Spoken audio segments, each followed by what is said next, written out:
میں نے ایک سرکاری ادارے میں ملازمت کے دوران رشوت اور دیگر ذرائع سے خوب حرام کا مال کھایا ہے، لیکن اب مجھے اپنے گناہوں پر سخت شرمندگی ہے اور توبہ کر کے نئی زندگی کا آغاز کرنا چاہتا ہوں۔ لیکن مسئلہ یہ ہے کہ حرام مال کھانے کے گناہ کبیرہ سے توبہ کا طریقہ کیا ہوگا؟ دیکھیں یہ بہت بڑی آزمائش ہے میرے لیے بھی اس سوال کو ایڈریس کرنا۔ اس کی وجہ یہ ہے کہ لوگ پوری زندگی 900 چوہے کھاتے رہتے ہیں، اینڈ پہ حج پہ چلے جاتے ہیں اور وہ کہتے ہیں وہ 900 چوہے کیسے معاف ہوں گے۔ جہاں تک حقوق اللہ کا تعلق ہے وہ تو ایک جملے سے معاف ہو جائے گا کہ اللہ تعالیٰ کی طرف آپ رجوع لائیں شرمندگی کے ساتھ اور آئندہ گناہ نہ کرنے کا پکا عہد کرنا۔ حقوق العباد کا معاملہ بہت ٹف ہے، اور یہ جو مسئلہ پوچھ رہے ہیں یہ حقوق العباد کا ہے، یہ حقوق اللہ کا نہیں ہے۔ اور یہ بھی یاد رکھیے گا کہ اسلام میں ہر گناہ کی توبہ کا طریقہ دوسرے سے مختلف ہے۔ چوری کی توبہ یہ نہیں ہے کہ آپ نے جس کا مال چرایا اس کے ہاتھ میں جا کے مال رکھ دیں تو توبہ قبول ہوگی۔ یہ صرف اس وقت تک ہے جب تک وہ اپنا کیس لے کے جوڈیشری میں نہ جائے۔ ایک بندے کا مال چوری ہوا، ابھی اس نے جوڈیشری میں اپنا کیس نہیں لے کے گیا، تھانے میں کوئی رپورٹ نہیں کروائی، آپ کو رات کو شرمندگی ہوئی، آپ جا کے چور کا مال واپس کرتے، چور جو ہے وہ جا کے جس کا چوری کیا واپس کرتے۔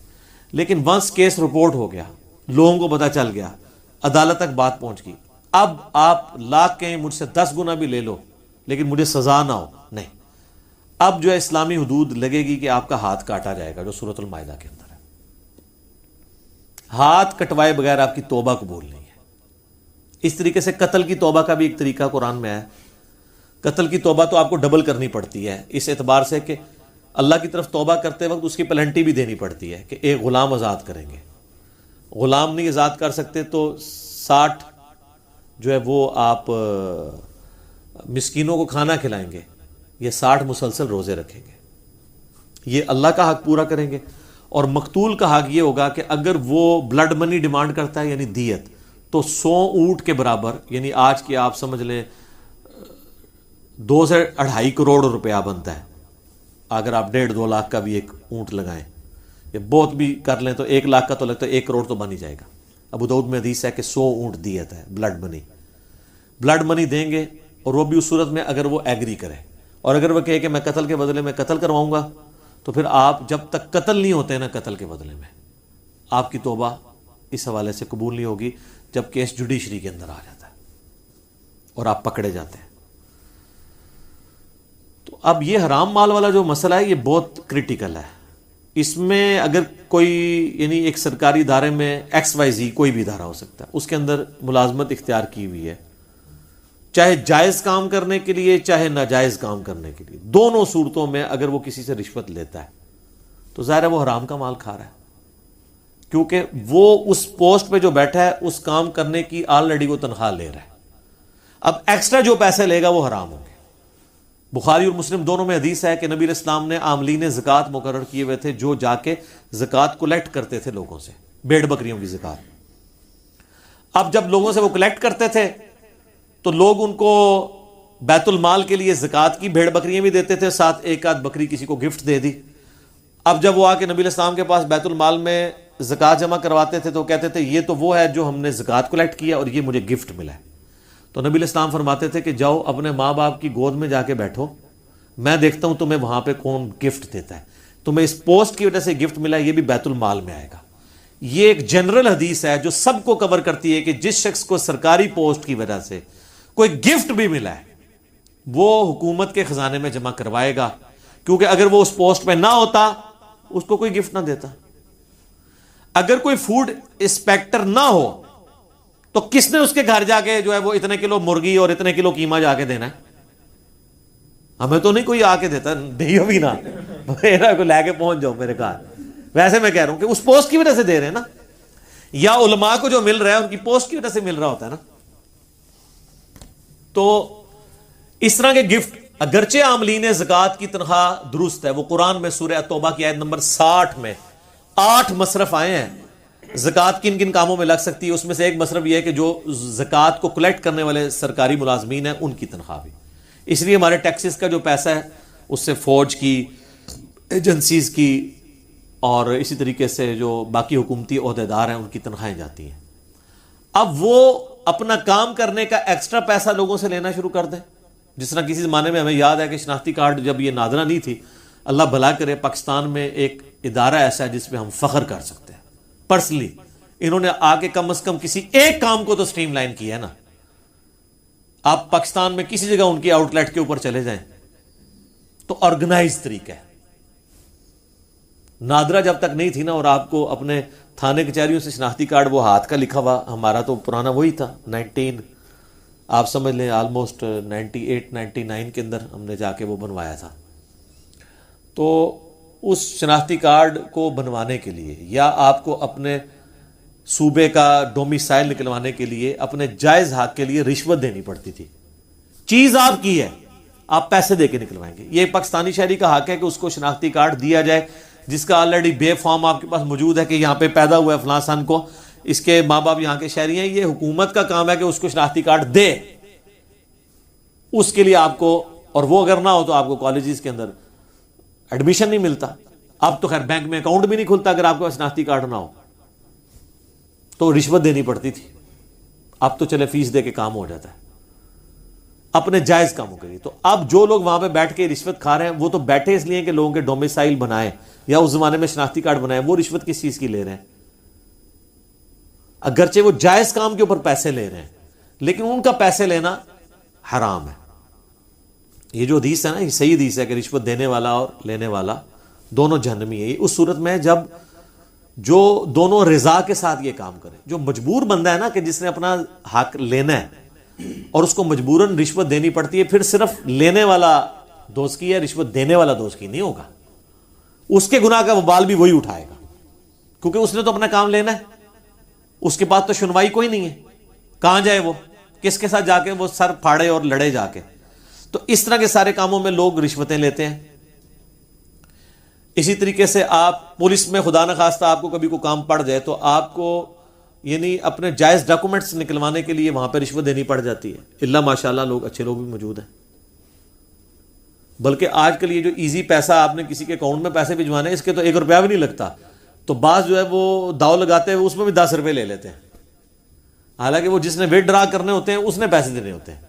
تو جس کا جو داؤ لگتا ہے وہ جہاں پہ بیٹھا ہوا ہے، صرف سرکاری ملازم نہیں باقی لوگ بھی یہی کام کر رہے ہیں. تو اب اس طریقے سے جو حرام پوری زندگی کھایا، آخری عمر میں آ کے جناب بلڈ پریشر، شوگر، دل کی بیماریاں، بچے نہیں پڑھ لکھ سکے، بیوی کے اوپر فالج ہو گیا. اب جب یہ چیزیں ان کے سامنے آتی ہیں نا، پھر ان کو اب آخرت یاد آتی ہے کہ یار دنیا بھی at the end of the day ہم نے برباد کر لی، ابھی آخرت میں تو حساب باقی ہے. اور یہ بھی وہ جس کے اندر غیرت کی کوئی رتی ہو. یہ میں آپ کو پریکٹیکلی بتا رہا ہوں کہ میرے ساتھ ایسے لوگ ملے ہیں جنہوں نے لاکھوں اپنی زندگی میں کھایا ہے اور کئی لاکھ اس سے زیادہ اپنے علاج کے اوپر خرچ کیا ہے، تب بھی شفا نہیں ملی. یہ ایک ایسا معاملہ ہے جو دنیا میں اللہ برابر کر دیتا ہے، اور اگر نہ بھی کرے تو آخرت کی مصیبتیں تو ابھی باقی ہیں نا جی. پھر وہ کہتا ہے جی اب توبہ کرنا چاہتے ہیں، کیا کریں؟ یاد ہی نہیں کس کس کا کھایا، کہاں سے بندوں کو ڈھونڈیں، ان کو واپس کریں. تو یہ ظاہر ہے کہ مشکل ایک کام ہو جائے گا. اور پھر بندے بھی ڈھونڈ لیں تو کھایا اتنا ہے کہ وہ کیسے واپس کریں؟ کھا کے وہ کر چکے ہیں. تو پھر تو میرے بھائی پھر معاف ہی کروانا پڑے گا. دنیا میں نہیں ہوگا تو آخرت میں تو پھر بڑے عجیب و غریب طریقے سے معاف ہونا ہے. وہ صحیح مسلم میں حدیث ہے کہ دنیا میں کسی نے کسی کا حق دبایا تھا، کسی کو ناجائز مارا تھا، یا کسی کو دھمکی دی تھی، یا کسی کے ساتھ مار پیٹ والا معاملہ کیا تھا، گالی گلوچ والا معاملہ کیا تھا، تو وہ لوگ حق لینے کے لیے اللہ کی بارگاہ میں آئیں گے اور انسان پہاڑوں نیکیوں کے ساتھ اللہ کی بارگاہ میں ہوگا. ایک بندہ آئے گا، وہ کہے گا جی میرے ساتھ اس نے یہ کیا تھا، تو اللہ کہے گا آج تو اس کے پاس کچھ نہیں دینے کو، تو آج کی کرنسی تو ہے نیکیاں، تم اس کی اتنی نیکیاں لے جاؤ. کرتے کرتے اس کی ساری نیکیاں ختم ہو جائیں گی. ابھی بھی لوگ باقی ہوں گے جنہوں نے حق لینا ہوگا. اب وہ کہیں گے اللہ نیکیاں تو ختم ہوگی. اللہ کہے گا اب پھر یہ ہے کہ تمہارے گناہ اس کے کھاتے میں ڈالتا ہوں، تمہارے گناہ کام کرنے. وہ لوگ جنت میں چلے جائیں گے جو مظلومین ہوں گے، اور جو حاجی نوازی صاحب ہیں ان کو اوندھا منہ کر کے دوزخ میں ڈال دیا جائے گا. یہ سر صحیح مسلم ہے، یہ کہانی شریف نہیں ہے. یہ بہت سینسٹیو ایشو ہے. اس طریقے سے بعض لوگوں کا سورس آف انکم ہوتا ہی 100% حرام ہے، جیسے جنید جمشید صاحب کے ساتھ ہوا تھا. آپ کو پتا ہے نا جب انہوں نے اپنی لائف بدلی ہے تو ان کے لیے مصیبت کھڑی ہو گئی تھی. میں تو سارا کمائی جتنی اس کا ڈومیننٹ پورشن ہے وہ تو میں نے یعنی گانوں کے ذریعے ہی کیا ہے. تو وہ خود بتاتے ہیں تقی عثمانی صاحب کے پاس گئے کہ سر کوئی اس کا حل نکالیں. ویسے فقہ حنفی والے تو ایکسپرٹ ہیں حل نکالنے میں, حل کوئی نہ کوئی نکال لیں گے. بال انہوں نے اپنی جگہ ایک اجتہاد کیا, یہ اجتہاد ہی ہے, ظاہر ہے اس کے اوپر ہم دلیل تو ہمارے پاس کوئی نہیں ہے. اپنے اینڈ پہ جو انہوں نے کوشش کی تو انہوں نے کہا کہ ٹھیک ہے تم اپنے, ظاہر ہے تمہارے پاس تو اب یہی مال ہے نا جس سے تم آگے کام کر سکتے ہو, تو اسی آرام کے مال سے کوئی کاروبار کرو, اور جب اس سے کاروبار سے جو تمہیں نفع حاصل ہو اس نفع کو سائڈ پہ رکھتے جاؤ, جوڑتے جاؤ, اور جب وہ راس المال کے برابر ہو جائے جو تم نے اکویٹی جہاں پہ انویسٹ کر کے جو یعنی مثلا 1 کروڑ روپے کی انویسٹمنٹ کی تھی تو وہ منافع جب 1 کروڑ ہو جائے نا تو وہ 1 کروڑ روپیہ تم اللہ کی راہ میں صدقہ کر دو اور پھر تمہارا مال پاک ہو گیا. لیکن سٹارٹ تو اس سے لیا ہوا تھا نا. یہ اتنا خطرناک مسئلہ ہے, میرے پاس خیر اس کا کوئی سلوشن اس کے سوا ہے بھی نہیں, لیکن اس سے اگر کوئی یہ پلی لینا شروع کر دے کہ وہ اسمگلنگ کر کے یہ کسی اور طریقے سے, کہتے ہیں نا پہلا کروڑ بنوانا ہی مشکل ہوتا ہے, اگلے کروڑ سے آ جاندے ہیں. دیکھنے آپ کے یہاں پہ کئی ارب پتی لوگ ہیں, ان کو وہ لوگ اگر اپنی بایوگرافی آپ کو سناتے ہیں تو وہ کہتے ہیں کہ ہمیں تو اپنے ماں کی دوائی کے لیے بھی ہمارے پاس پیسے نہیں تھے. آج وہ جناب خربوں کے مالک ہیں. تو ظاہر ہے کہیں پہ انہوں نے جو ہے نا وہ نو بال کرائی ہے نا ٹھیک ہے نا, وہ پہلا کروڑ تو بنایا نا. یہ سب جناب میرا علا وجہ بصیرت یہ دعویٰ ہے کہ دنیا میں آپ کو جتنے کھرب پتی لوگ نظر آ رہے ہیں نا یہ حلال کے طریقے سے اوپر نہیں پہنچے. اب اگرچہ وہ 100% حلال کے اوپر ہوں, کہیں نہ کہیں انہوں نے بیچ میں ڈنڈی ماری ہے, کیونکہ حلال کی آؤٹ پٹ یہ کبھی بھی نہیں ہوتی کہ انسان اس لیول کے اوپر چلا جائے.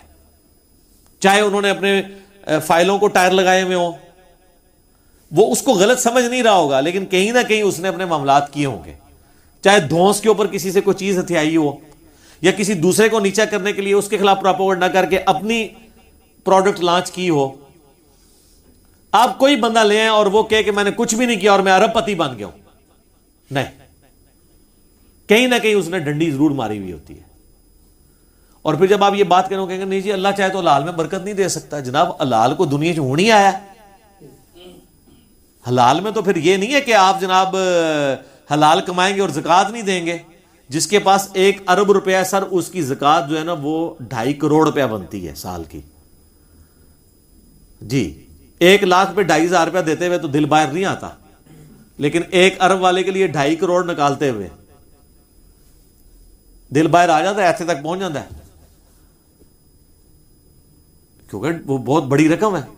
اس کو نظر آئے گا 2.5 سال کڈی, 2.5 اگلے سال کڈی, تلے ہی آئے گا سارا کچھ. حالانکہ اس کو یہ نظر نہیں آ رہا کہ اس انویسٹمنٹ سے میں نے کتنا کمایا ہے. تو زکوٰۃ تو دینی ہوتا ہے, صرف زکوٰۃ کی بات ہو رہی ہے جو اس نے دینی ہی دینی ہے. کتنے امیر فیکٹریوں کے آنرز ہیں, آپ ان سے کہیں جناب وہ زکوٰۃ کہتے ہیں جی اسی اللہ بھی سانو بے حسابہ دینا, اسی بغیر حساب دے دینے ہیں. جو لوگ آپ کو یہ کہہ رہے ہیں نا ہم بغیر حساب کے دے رہے ہیں, وہ اپنے آپ کو دھوکہ دے رہے ہیں. وہ حساب اس لیے نہیں کرتے کہ ان کی اگر زکوٰۃ 2.5 کروڑ بننی ہے نا تو وہ 2.5 لاکھ روپے دے رہے ہوتے ہیں. ان کو پتہ ہے حساب کیا تو پھنس جائیں گے, تو انہوں نے اپنے آپ کے نا جیسے کبوتر نے آنکھیں بند کر لی ہوتی ہیں کہ بلی غائب ہو جائے, وہ یہ کرنا چاہ رہے ہوتے ہیں, اس بٹر فیکٹ سے بھاگنا چاہ رہے ہوتے ہیں. اللہ نے تو کوئی کام بھی بغیر حساب و کتاب کے نہیں کیا ہوا. آپ کو یہ کہا ہوا ہے جتنا دل کرے نمازیں پڑھ لو, 5 نمازیں فرض کی ہیں. رمضان کے جس مہینے میں جو جاؤ جتنے روزے رکھ لو, نہیں 1 مہینہ ہے اس کے 1 روزے ہیں, ٹھیک ہے. نماز شروع ہوتی ہے کسی قاعدے قانون کے مطابق, ختم, یہ تو نہیں جو مرضی پڑھ لو اس کے اندر, وہ ساری چیزیں تعلیم کی ہوئی ہیں نا. تو یہ بیسیکلی اپنے آپ کو دھوکہ دے رہے ہوتے ہیں, کیونکہ ان کو پتا ہے کہ ہم نے جب کیلکولیشن کرنی ہے نا تو وہ پھر اور بھی کہتے ہیں یہ مقروض ہیں. جناب دنیا میں جتنے کروڑ پتی لوگ ہیں مقروض ہی ہیں, کیونکہ انہوں نے اگر اکویٹی جو ہے وہ 10 کروڑ لگائی ہوئی ہے تو ڈیٹ 15 کروڑ اٹھایا ہوا ہے, یعنی راس المال ان کا 10 کروڑ ہے تو ادھار جو ہے انہوں نے 15 کروڑ اٹھایا ہوا ہے, 25 کروڑ کی انویسٹمنٹ ہے. تو وہ کہتے ہیں نہیں ہم تو مقروض ہیں, ہم پہ تو زکوٰۃ بنتی نہیں ہے, ٹھیک ہے نا جی. ان سے پوچھیں نہیں کتنے مقروض, کہتے ہیں 15 کروڑ کے مقروض ہیں. تو انویسٹمنٹ کتنی ہے, وہ کہتے ہیں نہیں 10 کروڑ کی. تو کہتے ہیں آپ نکالیں 15 میں سے 10 تو 5 کروڑ تو ہم نے دینا ہے. حساب کرنا ہی بھول جاتے ہیں. جناب انویسٹمنٹ 10 کروڑ کی نہیں ہے, 25 کروڑ کی ہے.